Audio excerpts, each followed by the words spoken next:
सविता भाभी की रहस्यमयी रात। गर्मी की रात थी। मोहल्ले में बिजली कट चुकी थी। चारों तरफ अंधेरा, सिर्फ कहीं कहीं से मोमबत्ती की हल्की रोशनी झलक रही थी। लोग छतों पर लेटे पंखा झल रहे थे।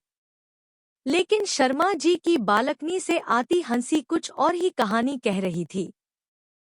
सविता भाभी सफेद साड़ी में खड़ी थी। उनकी साड़ी का पल्लू हल्की हवा से उड़ रहा था। माथे पर बिंदी, होठों पर हल्की मुस्कान और आंखों में शरारत। मोहल्ले का हर लड़का जानता था कि सविता भाभी मजाकिया और नटखट स्वभाव की है। सामने वाली छत पर आकाश बैठा था। वह कॉलेज का लड़का, जो अक्सर चुपके चुपके भाभी को देखता था। उस रात भी उसकी नजरें भाभी से हट नहीं रही थी। भाभी ने जैसे ही आकाश की ओर देखा, वह झेंप गया। पर भाभी ने शरारती अंदाज में फुसफुसाकर कहा, इतनी दूर क्यों बैठे हो? अंधेरे में डर नहीं लगता? आकाश हकलाते हुए बोला, डर डर तो नहीं लगता, पर आपकी हंसी सुनकर दिल और तेज धड़कने लगता है। भाभी मुस्कराई और बोली, अच्छा, तो आओ, आज दिल की धड़कनें गिनते हैं। आकाश की धड़कन सचमुच तेज हो गई। बिजली अभी तक नहीं आई थी। पूरा मोहल्ला अंधेरे में था। धीरे धीरे वह भाभी के घर की ओर बढ़ा। दरवाजा खुला हुआ था। शायद भाभी उसी का इंतजार कर रही थी।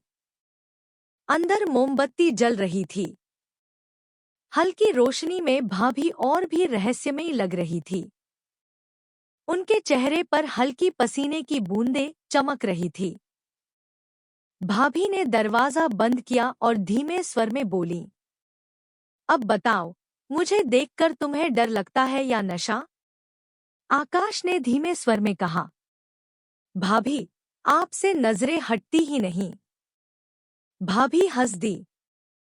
वह आकाश के पास आई और मोमबत्ती की लौ को अपनी उंगलियों से ढक दिया। कमरे में गहरी परछाइयां भर गईं। उनकी आवाज फुसफुसाहट में बदल गई, अंधेरे में सब राज छिप जाते हैं। आकाश। आकाश ने पहली बार भाभी को इतने करीब से देखा। उनकी आंखें मानो कोई जादू कर रही थी। उसकी सांसें तेज हो गई। भाभी ने चुप्पी तोड़ी, तुम्हें पता है, इस मोहल्ले के सब लोग मुझे भाभी कहते हैं, पर कभी किसी ने मुझसे ऐसे नजरें नहीं मिलाईं, जैसे तुम मिलाते हो। आकाश ने धीमे स्वर में कहा, क्योंकि मैं आपको सिर्फ भाभी नहीं मानता, आप किसी कहानी की नायिका लगती हैं। भाभी खिलखिलाकर हंस दी। तो फिर इस कहानी का अगला हिस्सा क्या होगा? बाहर से हल्की हवा चली।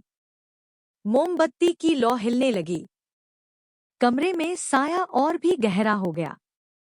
आकाश की धड़कनें अब बेकाबू थी। वह बस भाभी की आंखों में खोया था। भाभी ने उसकी कलाई पकड़ ली और फुसफुसाई, डरो मत, यह रात सिर्फ हमारी है। उनका स्पर्श मानो बिजली का झटका था। आकाश का गला सूख गया। भाभी ने धीरे से उसे कुर्सी पर बैठाया और उसके सामने खड़ी होकर कहने लगी, याद रखना, हर मजा सिर्फ हिम्मत वालों को मिलता है। आकाश ने पहली बार हिम्मत जुटाकर कहा, तो मुझे हिम्मत सिखाइए, भाभी। भाभी मुस्कराईं। उनकी आंखों में चमक थी। ठीक है, मगर याद रखना, इस राज को कभी किसी से कहना मत। कमरे में घड़ी की टिक-टिक गूंज रही थी। बाहर अब भी अंधेरा था, लेकिन उस कमरे के अंदर कहानी किसी और दिशा में बढ़ रही थी। सविता भाभी ने धीरे धीरे अपने बालों को सुलझाया और बोली, आकाश, जिंदगी में कभी कभी ऐसे पल आते हैं जब इंसान को बस बह जाना चाहिए। सोचने का वक्त बाद में आता है। आकाश बस उन्हें देखता रहा। वह समझ गया कि यह रात उसकी जिंदगी की सबसे यादगार